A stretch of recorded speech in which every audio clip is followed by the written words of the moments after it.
नमः सिद्धेभ्यः।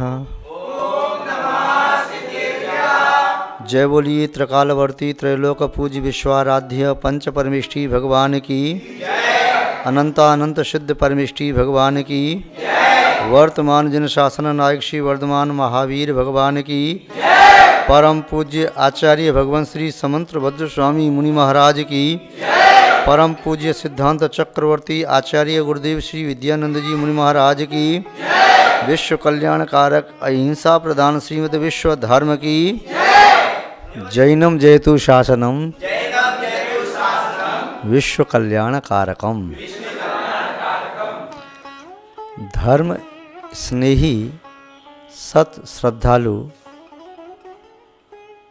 यहाँ पर उपस्थित आप सभी भव्यवर पुंडरीक पुण्यात्मा महानुभाव, यहाँ पर आचार्य भगवान समंत भद्र स्वामी द्वारा विरचित रत्न करंडक श्रावकाचार्य की वाचना में सम्यक्त की महिमा के संबंध में देख रहे हैं।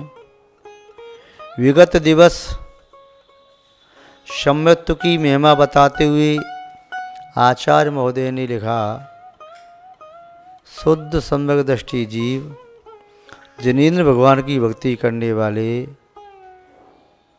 अष्ट रिद्धियों से संपन्न, वैभव से संपन्न, गुणों से तुष्ट वे वैमानिक देव होते हैं और चिरकाल तक देव और देवांगनाओं से खचित सभा में सुदीर्घ काल तक रमण करते हैं। वहाँ पर भी जिनेन्द्र भगवान की भक्ति में संलग्न रहते हैं। पहले 36वीं जो आर्या छंद था उसमें मनुष्य गति का सामान्य वैभव बताया। 35वीं कारिका में समदृष्टि कहाँ कहाँ नहीं जाता है इस संबंध में चर्चा की। आज 38वीं यह कारिका देखते हैं, जिस 38वीं कारिका में आचार्य भगवान समंतभद्र स्वामी बता रहे हैं, सम्यक दृष्टि जीव मनुष्य भव का उत्कृष्ट भौतिक वैभव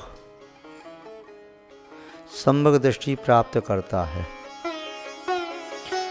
मनुष्य भव का उत्कृष्ट भौतिक वैभव सर्वाधिक चक्रवर्ती के पास होता है।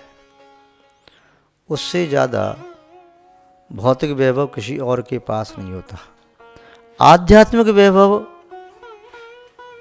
तीर्थंकर प्रभु के पास होता है, उनका मोक्ष नियामक होता है।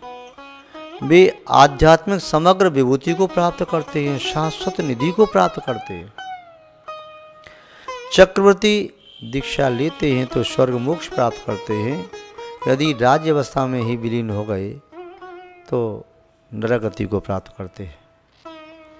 चक्रवर्ती के वैभव के संबंध में बता रहे हैं किंचित शब्दों में। उनका वैभव वैसे निस्सीम है, फिर भी प्रतीकात्मक बता रहे हैं कि चक्रवर्ती का वैभव क्या क्या होता है और उसे कौन प्राप्त करता है, कौन सा सम्यक दृष्टि। उन्हीं के शब्दों में देखें, नवनिधि सप्तद्वय रत्नाधीशा सर्वभूमिपतय चक्रम वर्तयुतम प्रभवन्ति स्पष्ट दृशः छत्रमौलि शेखर चरणः। जिसका सम्यक स्पष्ट है, दृश्य माने दृग नेत्र दृष्टि, जिसकी दृष्टि समीचीन है, निर्मल है, विशुद्ध है। यहाँ बाह्य नेत्रों की बात नहीं कर रहे, यहाँ सम्यक्त के नेत्र की बात कर रहे। जिसके पास सम्यक्त निर्मल है, यदि आंख में जाला आ जाए तो सामने वाला पदार्थ स्पष्ट दिखाई नहीं देता। आंख में मोतिया बिंदु आ जाए तो सामने वाला पदार्थ स्पष्ट दिखाई नहीं देता। आँख में पानी बह रहा हो तो पदार्थ स्पष्ट दिखाई नहीं देता। आँख लाल हो गई हो, लाल में आ गई, दुख रही हैं, तो सामने वाला पदार्थ स्पष्ट दिखाई नहीं देता। ये बाह्य आँखों की बात है। ऐसे ही अंतरंग की जो नेत्र हैं, श्रद्धा का नेत्र, सम्यक्त का, ये दोनों आँखें साथ साथ होती हैं। ऐसे ही सम्यक दर्शन और सम्यक ज्ञान की दोनों नेत्र भी साथ साथ होते हैं। बाहर के नेत्रों में कोई खराबी आ जाती है तो निर्दोष पदार्थ भी निर्दोष दिखाई नहीं देता, वह भी धुंधला सा दिखाई देगा, अस्पष्ट दिखाई देगा। दूर से देखो तो छोटा सा दिखाई देगा, ज़्यादा पास में से देखो दिखाई नहीं देगा। ऐसे ही श्रद्धा के नेत्र हैं, जब वे निर्मल होते हैं तो वस्तु तत्व उसी प्रकार प्रतिभाषित होता है। ज्ञान निर्मल होता है, सम्यक होता है, तो वस्तु तत्व ज्यों का त्यों प्रतिभाषित होता है। सम्यक्तों के नेत्र में कौन कौन से दोष आ जाते हैं? आपने बाहर के नेत्र की बात तो कर दी कि मोतिया बिंदु आ जाए, जाला आ जाए, काला पानी आ जाए, पानी बह रहा हो, आँख दुख रही हो, आँख लाल हो रही हो, आँख में कोई क्रिकरी आ गई हो, कौंचा लग गया हो, ये सब बता दिए। क्या सम्यक्त के नेत्र में भी ऐसे दोष आते हैं? हाँ। कौन कौन से दोष आते हैं? शंका, कांक्षा, विचिकित्सा, मूढ़ दृष्टि, अनुपगूहन, अस्थितीकरण, अवात्सल्य, अप्रभावना। ये 8 तो बड़े बड़े दोष हो गए। 8 में से किसी प्रकार का मद आ जाए तो ये भी दोष है। 3 प्रकार की मूढ़ता, ये भी दोष है। षट अनायतन में से कोई है तो ये भी दोष है।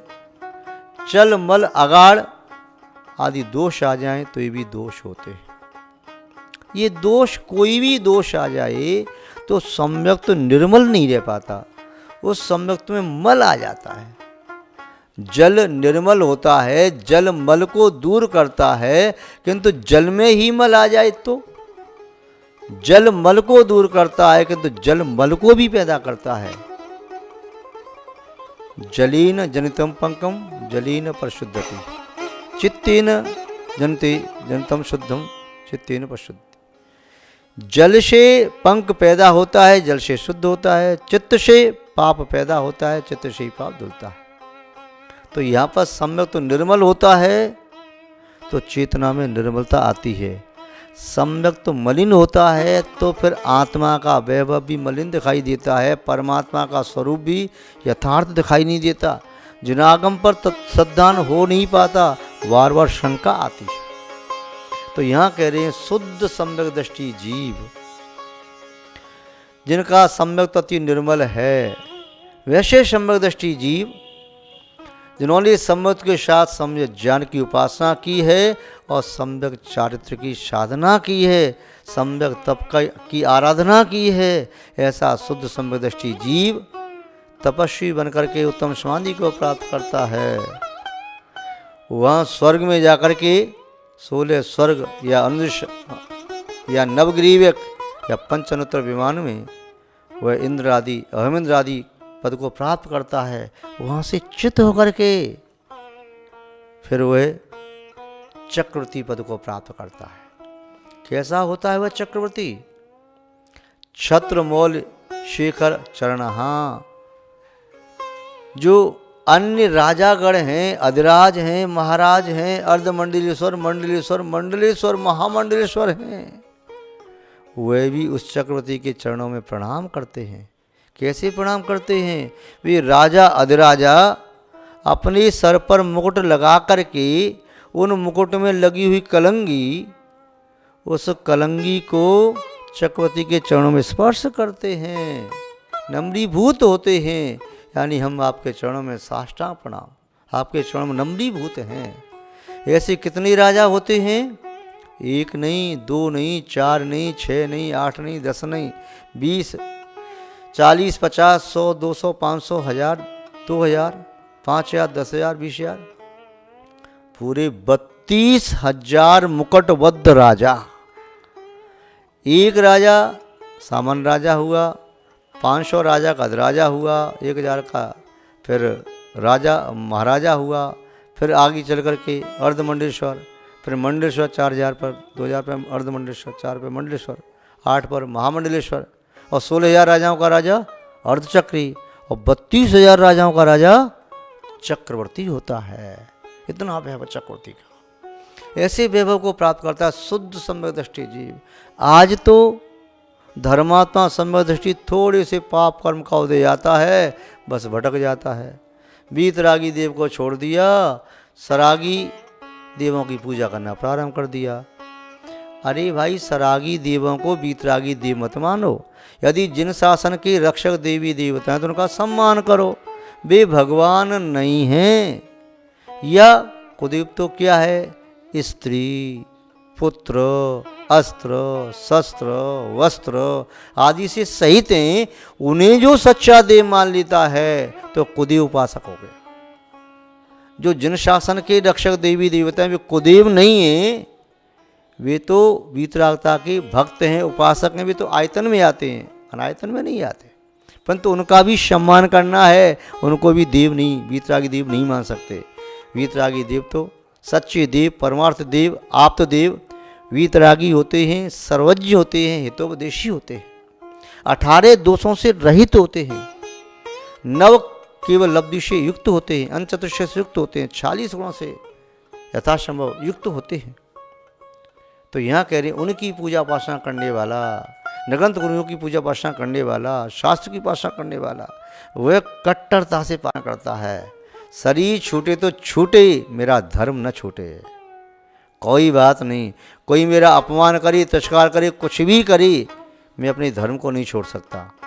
तन दे तन को राखिए, तन दे रखिए लाज, तन दे धन दे लाज दे, एक धर्म के काज। धर्म के लिए सब कुछ दिया जा सकता है। शरीर बचाने के लिए धन खर्च कर दो, और प्रतिष्ठा पर आँच आ रही हो तो शरीर पर कष्ट आने दो, और यदि धर्म पर आँच आ जाए तो धन, तन और प्रतिष्ठा, धन के लिए सब निछावर है। तो ऐसा शुद्ध सम्यक दृष्टि जीव, सम्यक दृष्टि जीव की कई बार परीक्षा भी होती है। जैसे आप कोई छोटा सा नियम ले लेते हैं, उसकी परीक्षा होती है। वैसे बहुत दिनों से रात में भोजन कर नहीं रहे थे, आज ही त्याग किया, आज ही मौका पड़ गया, दिन में खा नहीं पाए, अब क्या करें, परीक्षा हो गई। वैसे जमीकंद खा नहीं रहे थे, आज ही त्याग करके आ गई, आज ही मौका पड़ गया, अब क्या करें, परीक्षा होती है। सम्यक दृष्टि जीव की भी बहुत परीक्षा होती है। देव भी परीक्षा के लिए आते हैं, तो परीक्षा में स्थिर रहे, सुदृढ़ रहे सुमेरुवत। तो ऐसा वह सम्यक दृष्टि जीव वह क्या पद प्राप्त करता है?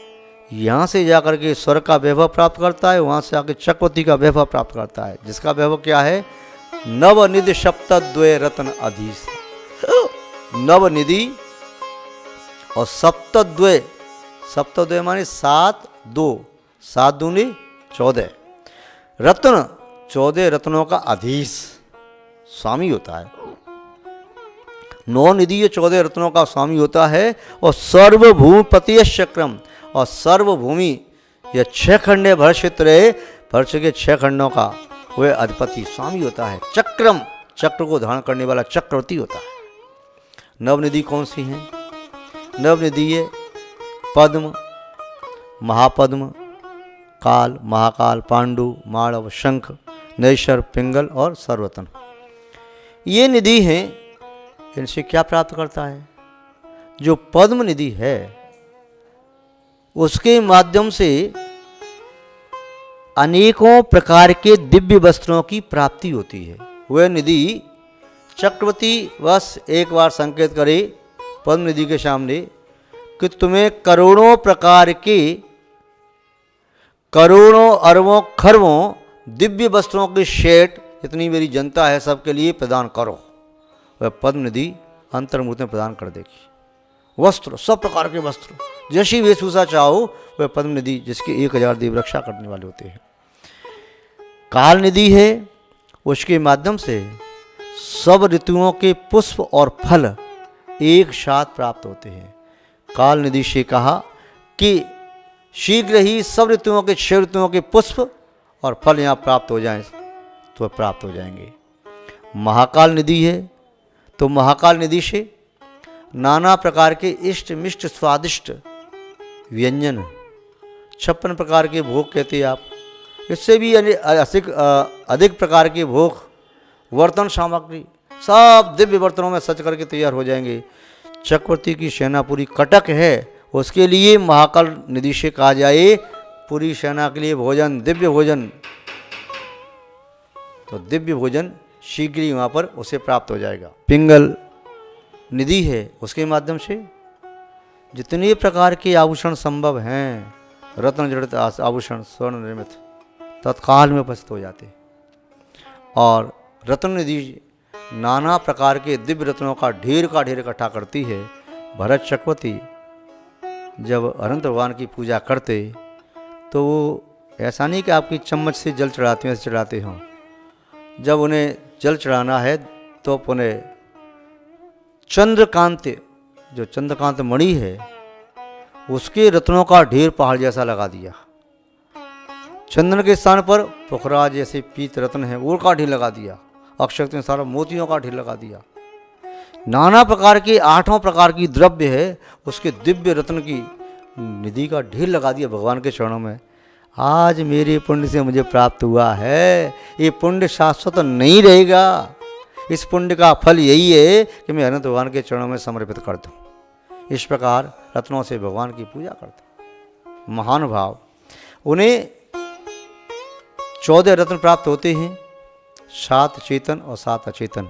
सेनापति रत्न जो सेना का नेतृत्व करने वाला होता है, स्थपति रत्न जो शिल्पकार होता है, वैसा शिल्पकार दूसरा नहीं, अद्वितीय शिल्पकार। स्थपति हर्मपति गृहपति होता है जो वास्तुशास्त्री के विश्वकर्मा। और पुरोहित जो नाना प्रकार के मुहूर्त आदि मंगल क्रिया कराने वाला होता है। अश्वरत्न हवा से बातें करने वाला दिव्य घोड़ा। गजरत्न ऐसा हाथी, ऐरावत हाथी की तरह से पर्वताकार हाथी। और पुनः स्त्री रत्न वह 6 खंड में अद्वितीय स्त्री रत्न प्राप्त होता है, कन्या रत्न की प्राप्ति होती है। 7 अचेतन, 80 तलवार होती है, दिव्य तलवार चक्रवर्ती की। धनु दिव्य धनुष होता है। चक्र उसका चक्र होता है जिसको देख करके शत्रु नम्रीभूत हो जाते हैं। छत्र होता है, उस पर चूड़ामणि रत्न होता है, काकड़ी रत्न होता है, चंद्र रत्न होता है। लेकिन सबकी अलग अलग विशेषताएं, अलग अलग महत्ताएं होती हैं। ही धर्मानुरागी महानुभावों, आप सब लोग भी अपने सम्यत्व का निष्ठा के साथ नम्रता से पालन करो और आगे मोक्ष मार्ग पर अपनी जिज्ञासा रखो, अपने कदम बढ़ाओ, आत्मा का कल्याण करो। यही श्रेय मार्ग है। इन्हीं सद्भावनाओं के साथ कि आप सबका मंगल हो, शुभ हो, कल्याण हो, हम अपनी शब्द श्रृंखला को विराम देते हैं। जय बोलिए श्री शांतनाथ भगवान की।